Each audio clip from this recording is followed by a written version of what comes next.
About 1 decade ago, on August 20th of 2016, Frank Ocean would change the world by releasing one Blonde. Now, before this, to get out of his label, and after releasing Channel Orange, Frank Ocean finessed the music world or whatever by getting out of his contract deal by releasing a second album, a visual album, one Endless. And I believe that was a few days, if not like a week or like a few days before he actually would go on to use the money from that contract to release his own album, Blonde. A phenomenal project, like a masterpiece of an album that we're gonna get into right now. But um, yeah, he used the money from that contract deal and like upwards of like $2 million or something like that, or like more than $1 million to actually create the album that he wanted to make sonically, get the features, get take creative liberties. You know what I mean? Because with his contract, I don't think they gave. I don't. I think they limited a little bit of his creativity, if I'm not mistaken. I don't know the exact specifics of it. There's a ton of stories online about how Frank Ocean released Blonde and its impact. This series is not for the informational of it all. It's not even for the uh persuasion, or it's rarely for entertainment even. Like, this is more so just for me to be discussing. But a decade ago, Frank Ocean released Blonde, and I didn't listen to it. I was not a Frank Ocean fan. I didn't really even explore artists at the time. And my history with this album is that an ex of mine threw Ivy on a playlist, thinking that it was the one of the few songs on there that I would like or would uh, understand, or I don't know what their thinking was behind it, but they threw Ivy on and a playlist. And eventually, after we broke up, I gave that playlist a listen, and I stumbled upon Ivy, and I absolutely started bawling. I started crying. I was like, I understand.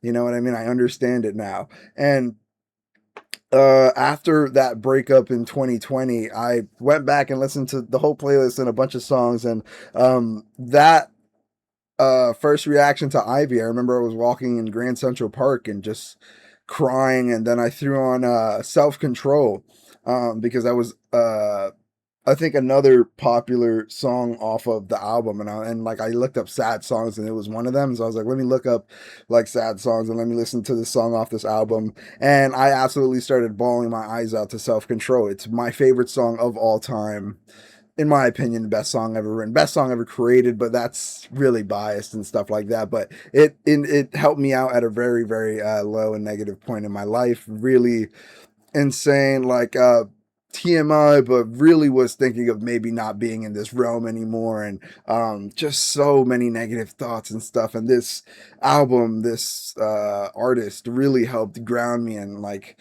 help me understand both myself and this my relationships and the situations I put myself in. And I could go on and on. So Blonde, a 17 track 1 hour ordeal, talking about the duality of man, sort of femininity and masculinity.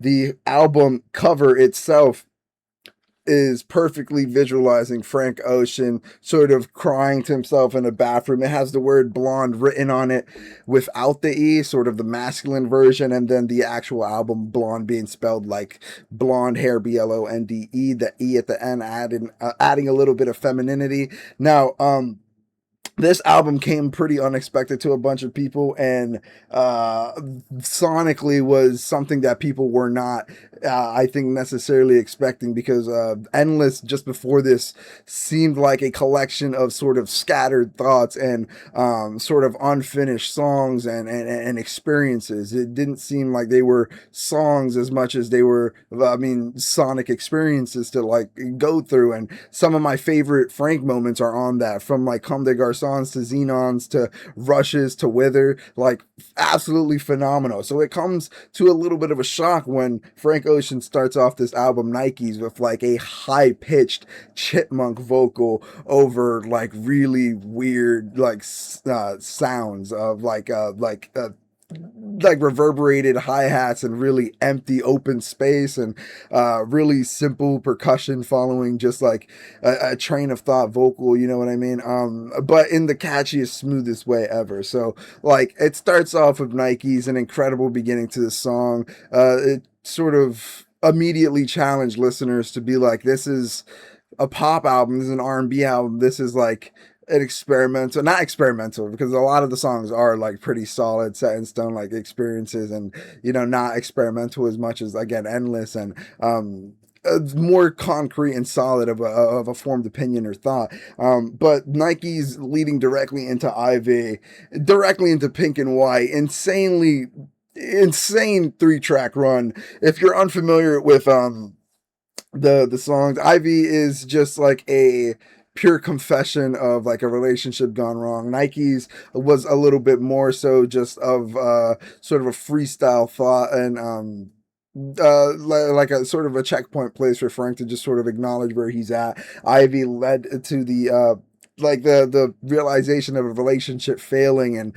acknowledging that it isn't going to work, and that's why it crushed me so hard when I listened to it after my breakup. Pink plus White though switches the script immediately, and then jumps into a more reminiscent mood of like a beautiful summer, or like a summer that like didn't, or that a summer that's gone way too soon. And you couple that immediately, or you juxtapose that immediately with the next track, which is Be Yourself, and this is Rosie Watson, if I'm not mistaken. And it's funny because I think I just saw an interview that somebody did with Frank Ocean's mom, and they're like, "Oh my God, Frank Ocean's mom interviewed before a Frank Ocean project, or before a Frank Ocean interview." You know what I mean?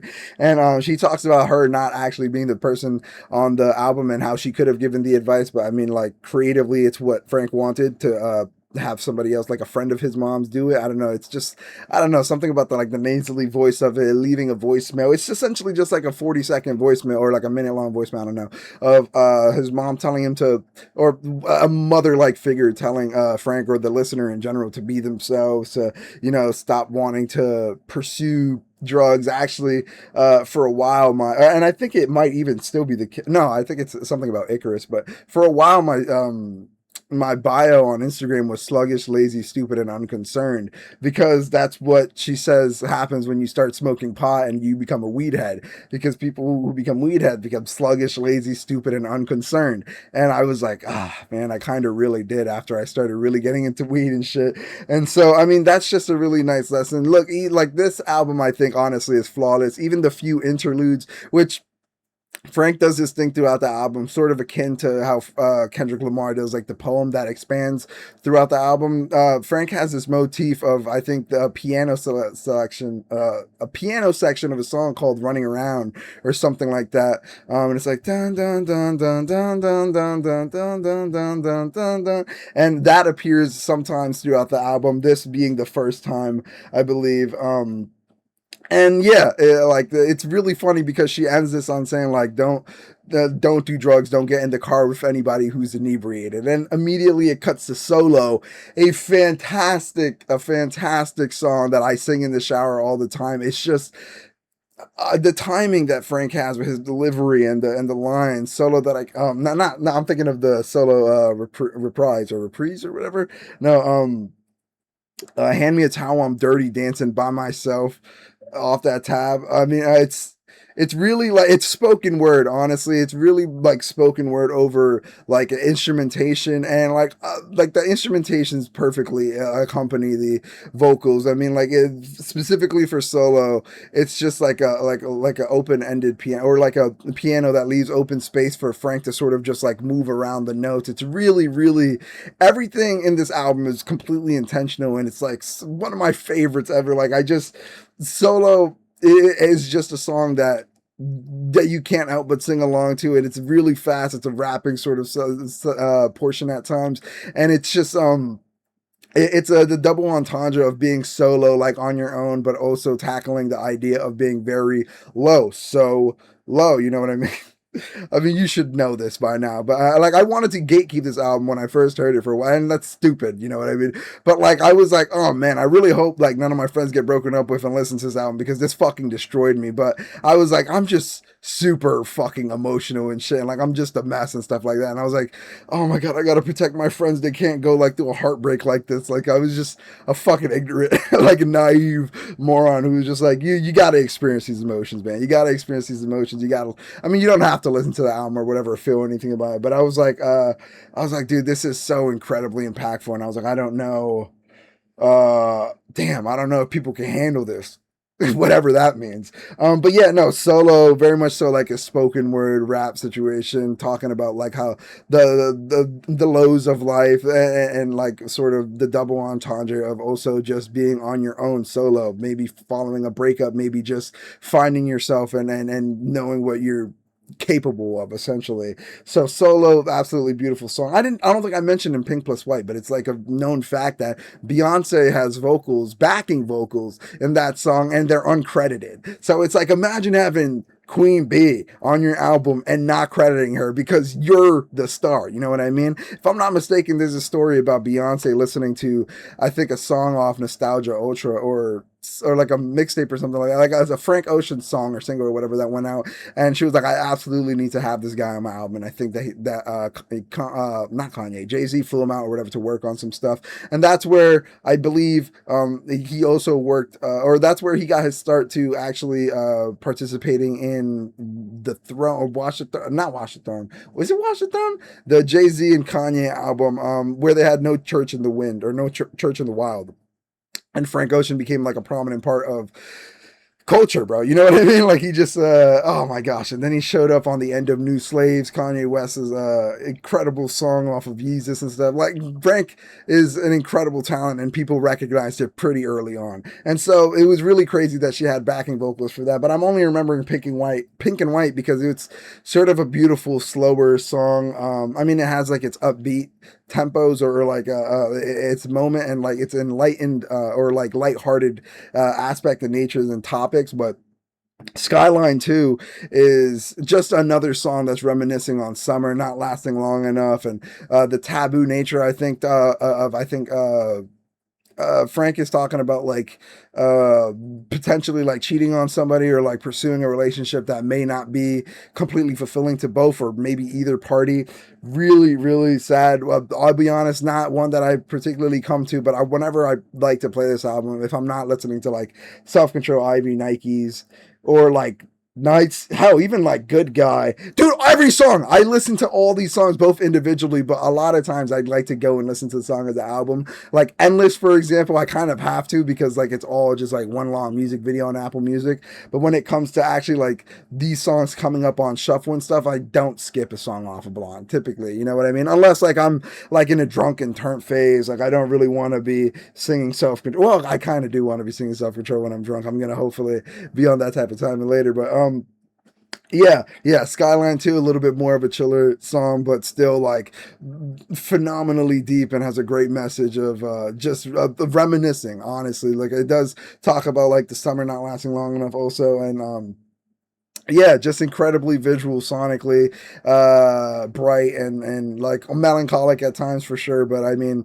reminiscing, honestly. That's the name of the game. And then obviously the next song, my favorite song, again, of all time, Self Control. I learned it on guitar. It's just an absolutely brutal and heart crushing song. At least for like 75% of it, because Frank does eventually end it off in like a cathartic wave of acceptance. Honestly, if you don't know what I'm talking about, please listen to this song. He starts off by saying he wishes that we were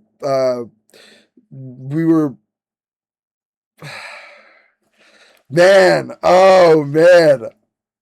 Um, he wishes like they were born at the same time, or that they were raised on the same advice, and that they knew sort of each other more. And like just the idea of right person, wrong time is just incredibly devastating. And Frank, I mean, this whole song absolutely reeks of desperation. That's probably why I loved it as much as I did. But Frank, I mean, just clawing at the idea of anything that his lover can like, that any crumbs that his lover will keep to like keep him around, and like asking to like even just keep a space for him in his mind while he's with his new lover, and like just it's just the desperation of trying to hold on to something that isn't there anymore, that isn't going to be there, that isn't, that isn't there. I don't know, self control, and it's primarily Frank saying he's losing his self control, or that he made the other person use their self control and not see Frank anymore, and sort of learn to put that boundary up, or draw the line in the sand, put their foot down, and either not deal with Frank or Frank not deal with them anymore. And it's the saddest, most desperate attempt to just keep something going that just isn't alive anymore. And it was so crushing to me to hear for the first time, and like I still to this day get like goosebumps when I listen to it. But one of the beautiful things about this album is a lot of the duality. You can see a lot of the things both negatively and soul crushing and experiencing all these losses, but you can also find a positive light to look back on them. And it's like sort of the thing of like, is it better to have loved and lost, or have never loved at all? And honestly, I think Frank makes a pretty heavy case for both, leaning more towards the fact that it's better to have loved than lost, because he reminisces on this. And the end, again, there's this cathartic just wave of just vocals and sonic lushes just coming at you in your ears, crescendoing in big waves. And he's talking about how like he knows you have to leave, and just take down this night, and just give us tonight. And it's like I initially just like cried, bawled my eyes out to this, and he was just like, oh, please just give me another night. But then as I've grown older, and as I've looked at it from a different perspective, I now know he's like sort of come to accept it, and is appreciating their time together, understanding that like even if it's just one night every once in a while, that he like that the person reminisces and thinks about how good of a time they had together, that's kind of all you can really ask for. You know what I mean? Like there's so many people in your life that you're not going to talk to anymore, that you're not going to be a part of. There's people like there's certain people that don't exist anymore, the type of people that you think, I really have to shave, oh my god, look, I'm like half like shaved on this, I like half shaved on this side, and like this is growing out. Dude, the duality of man, femininity, masculinity, this album really did help me become more in touch with my feminine side and stuff. I know my mom was mad at that. I was painting my nails for a while. I was like, you know what, I can I want to express myself. I got the green going on, you know what I'm saying, the Frank Ocean colors. No, it was teal. I really only had the two colors, purple and teal, but they were pretty hot, you know what I'm saying. Yeah, I'm sorry. Self Control, I could go on and on about that song, especially if I listen to it. The guitar solo, Frank Ocean's vocoder singing in it. I listen to a KK Slider version of Self Control sometimes when I'm super drunk. And like, speaking of drunk, cheers, my friends. It's just an incredible song. It's a phenomenal listening experience, and it might be the best song of all time. Super biased, super biased. Following that, however, we have Good Guy, a really quick 40-second skit that Frank depicts two people having a conversation, sort of talking over each other, very casual, sort of on the sidewalks that type meet. And he's just talking about oh wait, no. What am I talking about? What am I talking about? Yeah.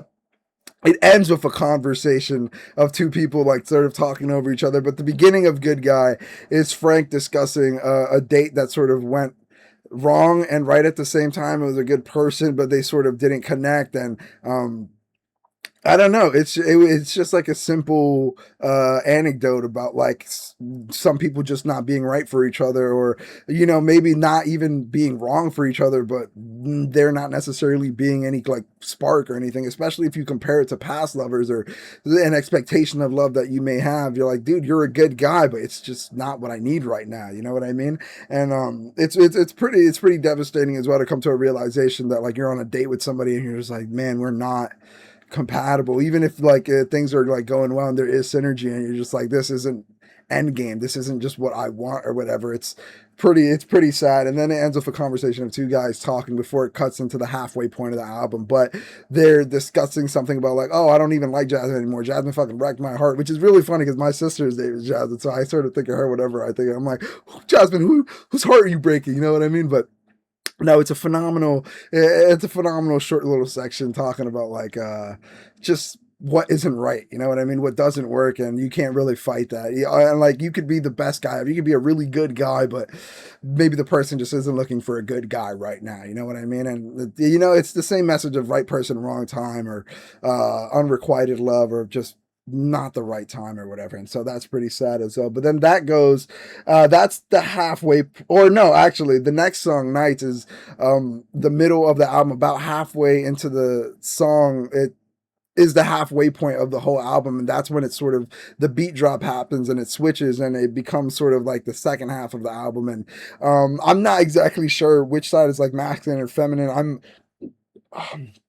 If I'm honest, I thought originally the first half was pretty honest, and I was like, yeah, that's like a really masculine thing to do, is like really confront all your problems and address them and talk about everything and reminisce on stuff and really not, you know what I mean, like really go out of your way to change anything or anything like that. And then I was like, the second half of this was pretty honest and vulnerable, and like, I mean, all of this is pretty honest and vulnerable. I mean, Self Control is an insanely wicked, vulnerable song, and but like, when it comes to songs like Close to You, White Ferrari, Siegfried, all of these are extremely honest, like just dripping with honesty and like drenched in just truths and like really uncomfortable statements and realizations, and really depressing statements in general, and like ways of life that I was like, oh, I mean, like women are way more in touch with their emotions in general, I think. So, I mean, like that, maybe that's what's going on. And I was quite naive to think that back in 2020 or like 2019, late 2019, when I was listening to this or whatever.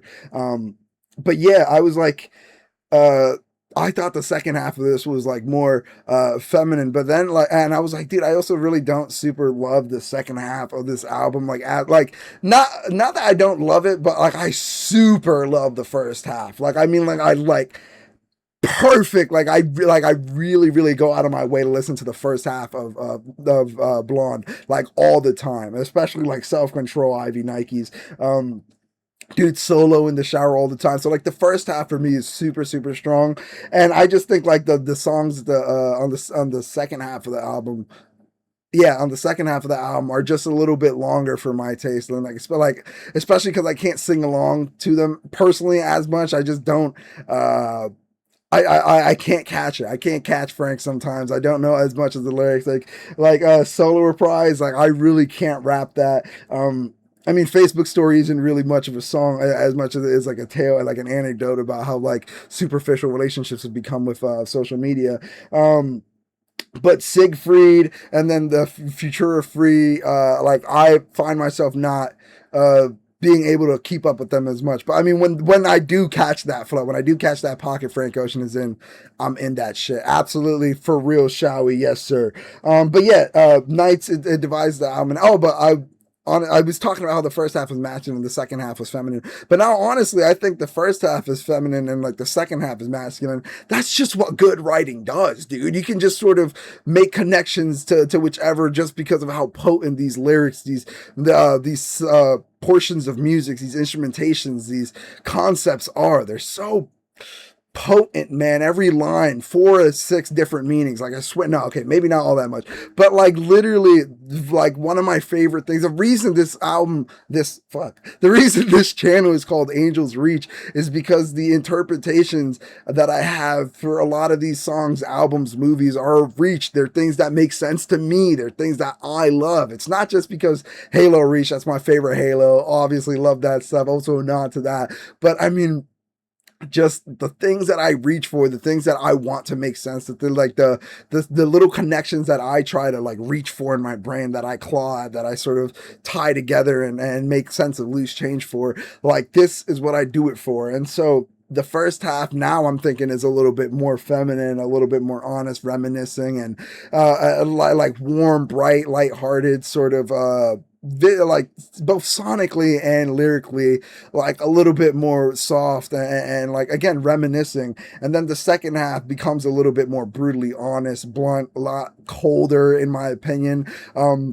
And again, like a seasonal thing situation might be going on. The like different like seasons of our lives and stuff. Man, this album, I love it so much. So Nights perfectly divides the album in half. There's a beat switch that happens, and it's great. It's great. It's great. Every day fucks every night up. Every night fucks every day up. It's a big sort of cycle. The Nights is a big representation of sort of the maybe not mundane aspect, but just all the aspects of life in general, sort of going to work, having your situation, and then in the nighttime, maybe becoming a different person or like maybe shutting down, wiring down, and like maybe like not being as honest with yourself or not really contemplating or having the time to really understand or maybe form connections and stuff. Frank was talking about like how we used to sleep on somebody's mattress, how we used to sleep in somebody's house before they even had a mattress, and like how he would want to stay home late at night, but he couldn't because he has to go to work the next morning, and he doesn't want that. Oh my God. Kumbase, I don't know, I don't know the lyric off the top of my head right now. I'm a few sips of twisted tea deep. But no, Nights very widely regarded or heavily regarded as one of Frank Ocean's best songs. If not, some people think it's his best song of all time. I'm not going to argue against that. It's a phenomenal song, especially the beat drop. An incredible sonic feat. An incredible sonic feat. You should listen to it. If not for the beat switch, just to be put on and just hear good music. You know what I mean? But Frank, just honest, vulnerable, talking about how his nights go, talking about how like every day feels like day in, day out, doesn't really feel like much is happening. And especially in 2020 when the lockdown happened and I was listening to this, I was like, oh yeah, I get this, baby. Like I like if you want to talk about day in and day out, nothing happening. Like it was left with nothing but your thoughts and thinking about how that relationship went. Oh baby, I was right there with you, Frank. You feel me? But yeah, this album gets split perfectly in half. That is the 9th track on the album. And so the second half of Nights hits, you sort of get reset, and Frank throws you into an honest world of, well, he doesn't even really let you breathe because the next song, Solo Reprise, I don't know how to pronounce it or whatever, has an astonishing feature by the one and only Andre 3000, and he raps like incredibly here. And I mean, this is also a play on the word solo, solo, like a red solo cup, like solo on your own, but also solo, like very low. If I'm not mistaken, the story here is that Frank Ocean got James Blake to play like a piano piece, and that's ultimately what you hear. That's the piano, and then the majority of this song before it starts going into like weird sounds, like electronic noise and stuff. Like it sounds good, trust me, but like definitely the way it starts is a little bit jarring, but. If I'm not mistaken, he initially got Andre 3000 to rap on another beat, and then he really liked Andre 3000's verse, so he just put that on top of James Blake. And then it's really funny because I think Andre went to go buy the album or something like that, and I think he got like a text or something from James Blake that was like, "Oh dang, like I'm playing piano on that song you're rapping on. Like I don't know if you know that." And he was like, "Oh yeah, it's crazy. Like Frank gave me a different beat, but like his artistic vision ultimately is what shined through, and that's incredible, dude. Like I know I said before, like this is."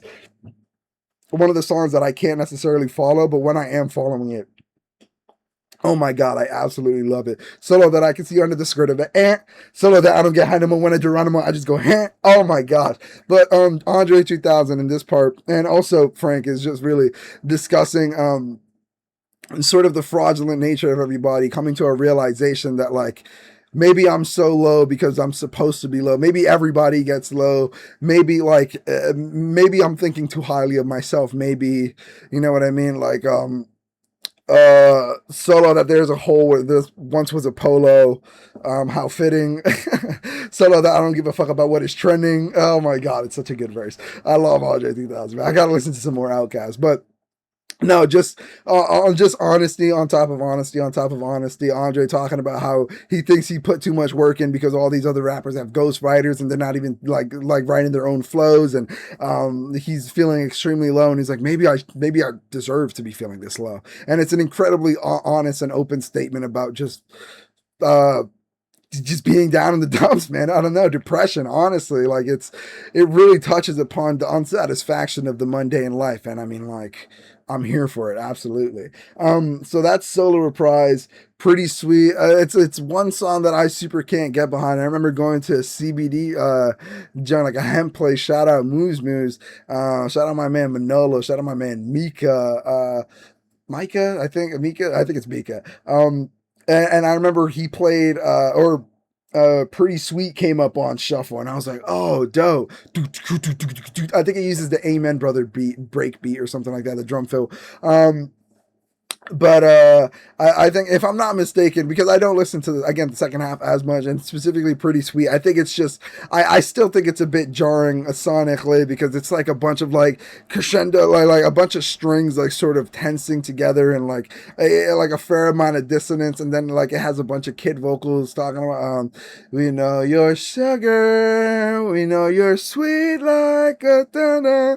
It's really it's not like melodically satisfying. Like, it doesn't like sound right. It almost sounds like a little bit off key, and that's completely intentional, obviously. But like, I find it a little bit hard to like listen to it for my enjoyment and stuff. So Pretty Sweet, if I'm not mistaken, just reminiscing on the sweetness of a relationship and the bitter aspects of it, like not being around anymore. Again, sort of starting to sound like a broken record here, but I mean, it's the theme of the album is heartbreak, essentially. I mean, and tackling both the masculine and feminine side of yourself, the duality of yourself in general. The masculinity and femininity is just like a cherry on top, especially because of Frank's sexuality. A lot of people were like, "Oh, he's singing about a girl," and then eventually he's talking. He uses he pronouns and like he/him pronouns and stuff, and talks about a relationship with a guy and stuff. And like, yeah, I mean, like even in the album before this, Endless, when he was there's one of my favorite songs, "Comme des Garçons," which translates to like boys in French. He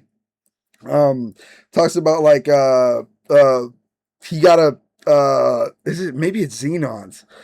He talks about a dude having a sailor tattoo on his thigh and showing it when he gets high or something like that, or he shows it when he's lit, and like some people were like, oh man, so I guess Frank's gay, and then Frank has this incredibly honest Tumblr post, I believe, where he talks about falling in love, and he talks about the inspiration between for Channel Orange, and talks about him like being in love, and how the color orange reminds him of like the summer, like the bright sun and everything on the eyelids and everything. Well, at least that's my interpretation of it. Like when you close your eyes in the sun and get that orange, it's almost like the Channel Orange. But I mean, like that on top of just that color reminding him of falling in love and stuff. And now for Blonde, just how heartbreaking it is. Just how heartbreaking it is to be in an unrequited love situation again, or maybe in a situation where shit just didn't exactly work out for one reason or another. I'm looking at my teeth a lot. But yeah, Pretty Sweet. It's pretty sweet if you ask me. Facebook story, I think I touched on it earlier. It's one of the like interludes on the album. It's just a French dude talking about how this girl that he was seeing, this woman that he was seeing, wanted him to add him on Facebook, and it was like, no, like I'm like, I see you every day, like I really don't have to add you on Facebook. And she was like, I can't believe you're cheating on me. And he was like, no, it's ridiculous. Like I can't believe she doesn't like, I can't believe that she's throwing away years of like that I've known her just because I don't want to add her on Facebook. It's stupid. It's like it's like a page or whatever. And it's like, dude, if it is just a page, just click accept and just like get it over with. I think there was like a South Park episode where Stan like didn't really want to be a part of Facebook, and like everyone was like, oh, like please can you be my friend and stuff, and he's like, it's stupid, like I'm your friend in real life. Like it tackles like the superficiality of relationships, and especially in a day nowadays where people are getting catfished by AI. I mean, people really don't even know who they're talking to, dead ass. And so the fact that people like really make social media and their online persona or online personality, online presence sort of who they are, and make that again who they are, like it's I don't know, it rubs Frank the wrong way. He believes in like a more potent, like physical face-to-face sort of relationship. I was like, this is an amazing message when I first heard it, and then like as I got older, I was like, dude, just like click accept or whatever, and like you don't even have to be on Facebook, honestly. Maybe like some of her pictures, like you can not have an online presence if you really want to. I mean, like if that's like the deal breaker with the person, then yeah, I guess like you shouldn't be in a relationship with them. But it's really not that deep to click accept, honestly. You feel me? Dude probably was cheating.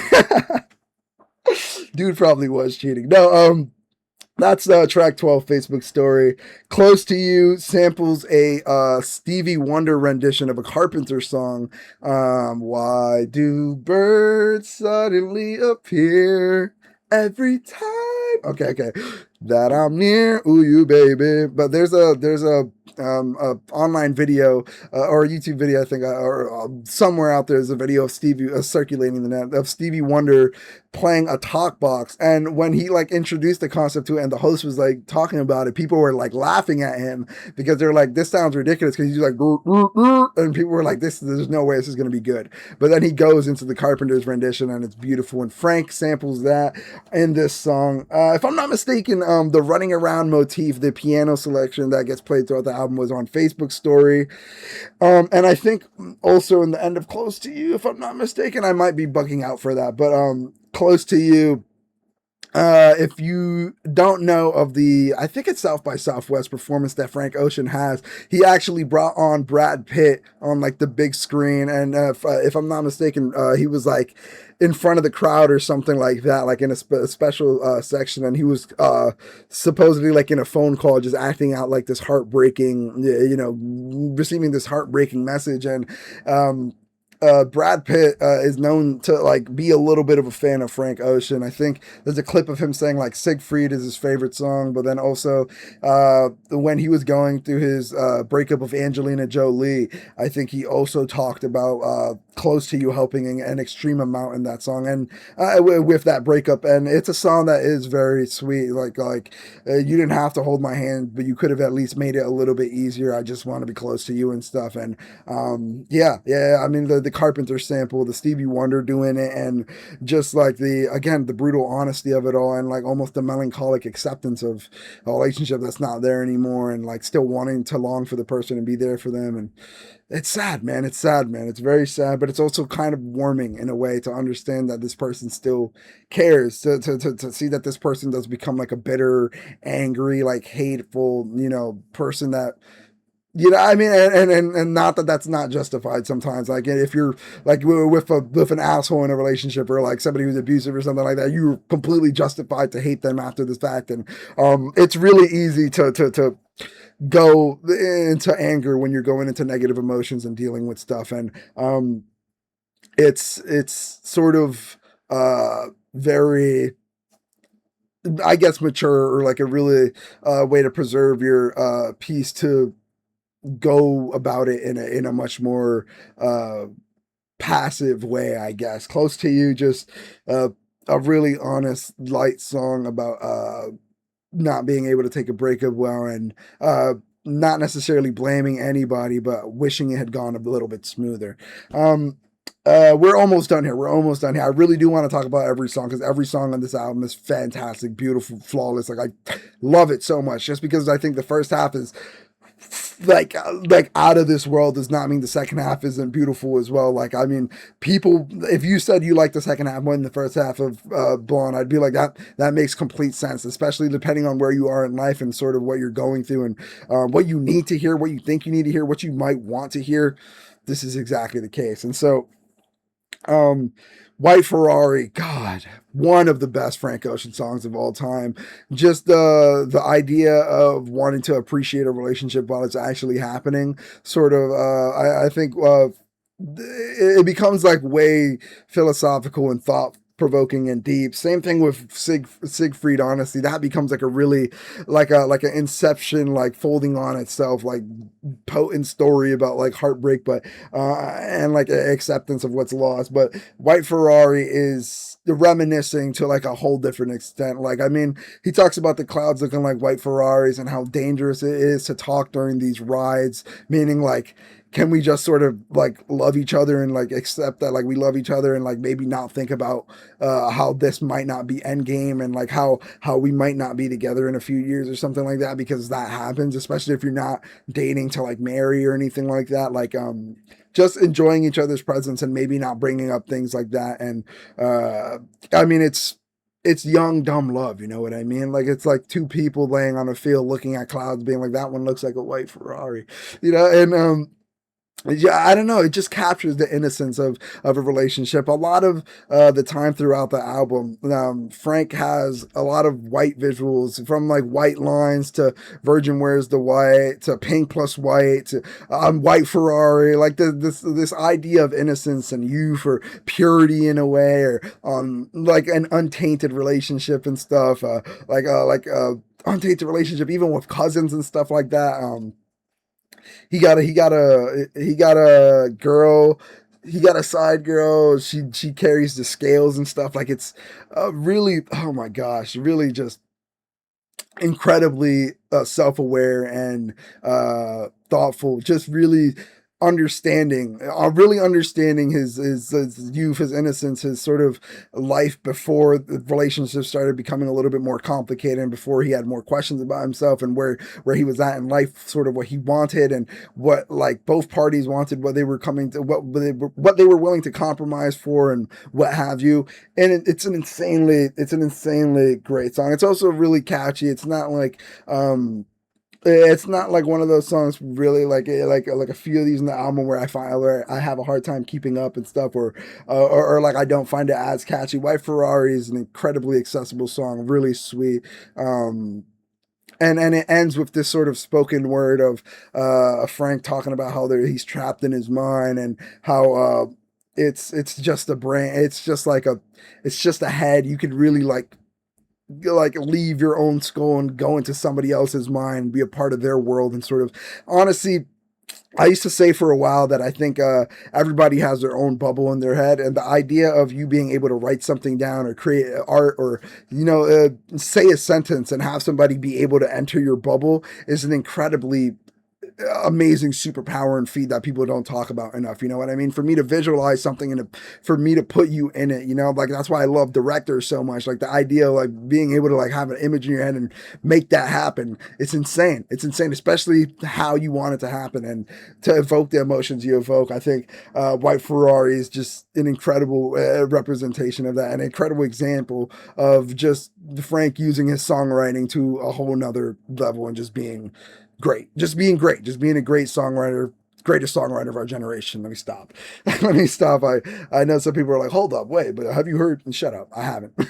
Yeah, White Ferrari. Okay, last three songs here, and they're like really bangers, honestly. Siegfried. Siegfried is one that I like have a hard time going back to, just because it feels like it drones on. Honestly, I think that, I mean, of course it's intentional, but it feels very much so like a stalemate in a relationship, like a sort of a two people coming to a, not an overpass, but coming to like a understanding that shit maybe isn't really right now, and being in their own head about stuff. Siegfried, I mean, I'm thinking of Sigmund Freud. No, Siegfried is like a philosopher or something. I should do my research on this stuff. But like, again, second half of the album, I don't go back to and listen to as much. Again, I listen to the whole album typically, but Siegfried, really deep, deeper, hashtag deep message. I really am losing like my train of thought as I go further in the video, but just check out Siegfried. Really deep, very deep. And again, a broken record, but another brutally honest songwriting. I was gonna say exercise. Example, just him talking about how he'd do anything for his lover in the dark, and coming to terms with maybe this not being a relationship that A, will last, or B, that he's necessarily proud of, or C, that he might even be needing right now. Yeah, just an incredibly vulnerable and open song about relationships. Hey, what's new? Godspeed, an incredibly sweet song. If I'm not mistaken, uh, James Blake does the piano for this, I think, also. But an incredible vocal performance from Frank, talking about how he will always love this person. He'll keep him in his heart and his prayers, and yeah, it's just a really, really stunning vocal performance, and vulnerable, open. There's like an organ, there's keys playing like an organ behind it. It's very much so like a religious, cathartic, like feeling, like very much so preachy. And I mean, just whenever Frank belts, and like maybe his voice like cracks like a little, or you hear like a tinge of rasp, or like him maybe hitting like a different note on some, like just like not being able to hold it as long. You can just feel how passionate Frank is when he sings and how much he means every lyric, how much he's clinging on to every syllable, and he's almost being transported to exactly where he was when he was writing it as he's singing it, and just meaning every single word. It's insane. It's insane. But I mean, I was a big fan of this because at the time, I think I was just getting out of a like going to church and stuff with my mom. Like I just became like old enough to like say no and not want to go to church anymore with my mom and stuff. And so, like I was like, oh, I'm not gonna like this like religious, organ, I'm like I love like church music sometimes. I love like the upbeatness. I love the community of it all, like the like everyone coming together to sing and stuff.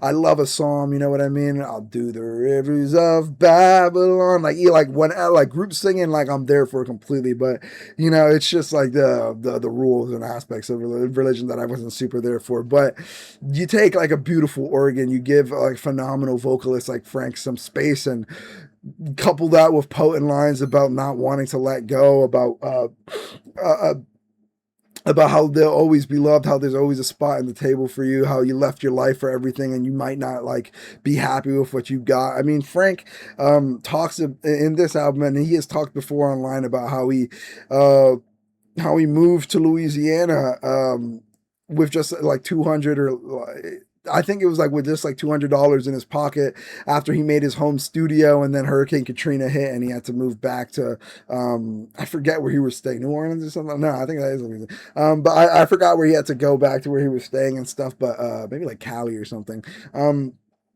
But just like I mean the brutal honesty of it all, the accepting of the situation you're in, and really just leaving out hope. It's really like a really great symbol of hope. And I mean, like, not just because like the religious aspect, like obviously Godspeed, may God be with you. Hopefully, like I mean, all your hopefully your path is clear and everything goes well. But also just hope for maybe the relationship to blossom again, or room to grow and become a better person, and like be in a relationship that is better for you. I mean, Godspeed.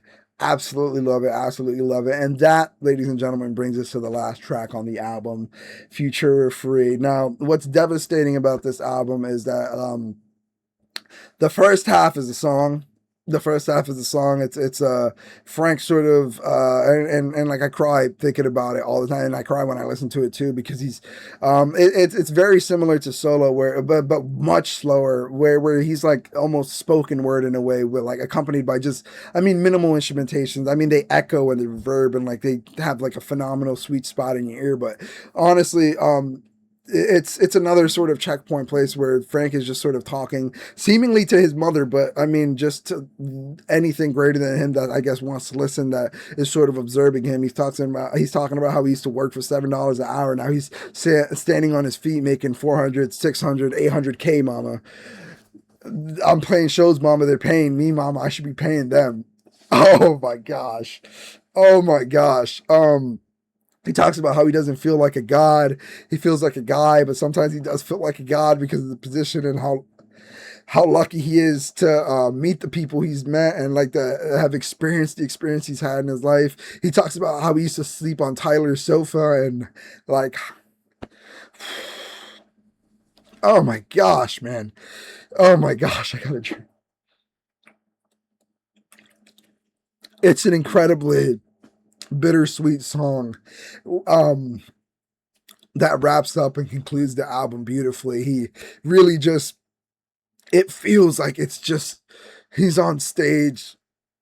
He's in an empty auditorium on his own. He's on this wooden stage with a mic, and it's just one spotlight on him. And he's really, I mean, reminiscing is not even the word. He's really just going through everything, and you know, like, getting mad at stuff, being sad that things don't happen anymore, being hard-headed and being unable to accept certain things, but also just really like looking at where he's come, how far he's come, and especially after every like him just getting out of his album. I mean, he was in a really great spot. I mean, he you know what I mean? He was like maybe like not the happiest he's ever been or anything like that, because obviously with the topics of like heartbreak in the relationship and like probably still undergoing that, maybe still experimenting or like meeting new people, and like he's still living, he's out in New York right now, like, you know, living his life, going to different shows, releasing his like his Homer necklace and jewelry brand or whatever, releasing his cock rings, you feel me? um he had his own radio for a while. Like it was dope. But when he's talking about all these feats that he's overcome and that he's like done, and he ends the album with like a bit of silence. I think it's like a minute and 40 seconds of silence, because that's how long like a light year is or something like that. Or but he ends the album with some interviews that his brother does. His brother Ryan Bro, Frank Ocean, whose original name was Christopher Edwin Bro, later on changed it to Frank Ocean, but his brother is still Ryan Bro. If you're unfamiliar, in 2020, I believe it was 2020, at some point in 2020, uh, Frank Ocean's brother was in a fatal car accident. There's a picture of him like on the sidewalk, just like with his hands on his head, and yeah, he lost his younger brother, and so the second half of this album always hits really hard because it's like before that happened, it's just a lot of interviews that his brother did in high school and stuff, and it's this really nice, lighthearted note to end everything on, like people talking about what they want to be, aspirations, like, oh, what's the dumbest thing or what's the most amazing thing you've ever seen, like it's, I mean, following Future Free, like that absolute rant of like just like acknowledging where you're at in life and stuff. Just it sort of feels like a reset to like him sort of now being like, all right, now it's now it's your turn, and just giving people the opportunity to, you know, oh God, I was not ready. I was not ready for the end of this review. I was not expecting to. I mean, I was expecting to get like emotional, maybe like over self control and stuff. But like, I feel like I've cried all my tears for that. But a lot of people have been asking Frank Ocean to drop and stuff, and obviously I naively want him to drop, and like especially because it's been 10 years, I was like, it would be a phenomenal if we get a project. He was working on a project until ultimately the passing of his brother, and so now he just makes Future Free hit that much harder. Yeah, it's just the second half being a bunch of interviews, just like people explaining how much, like just the richness of life, how potent everything is. I gotta stop saying potent. It just means like super strong. Just everybody discussing what they want to be, what their future looks like, and how just unsure or how uncertain all of those things are. You just never know what's happening. And so obviously, like I naively want like more Frank Ocean music to come out, but this album is phenomenal. This album is gonna stand the test of time. This album, a lot of people put it in the top 100 albums of all time, and for good reason. It's incredible. It's incredible sonically. It's incredible lyrically. It's Oh man, dude, Blonde by Frank Ocean. I try not to.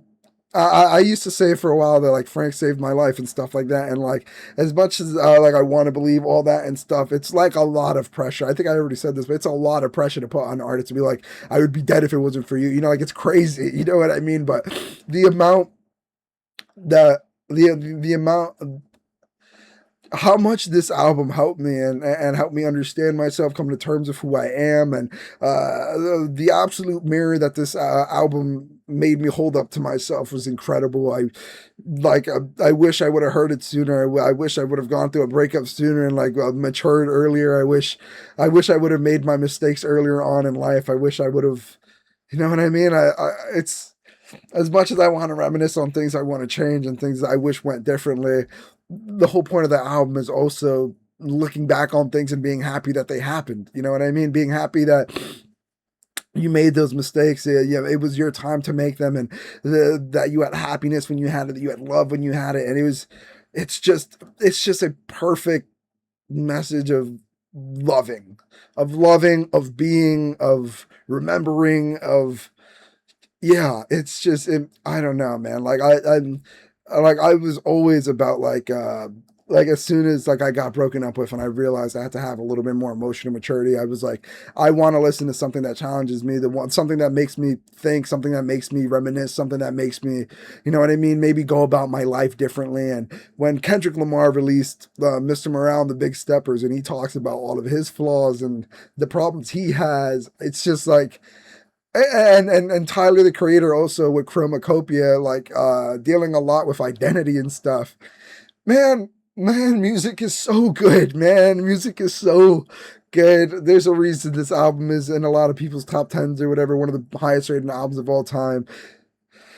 It's amazing. It's perfect. I wouldn't change a thing about it.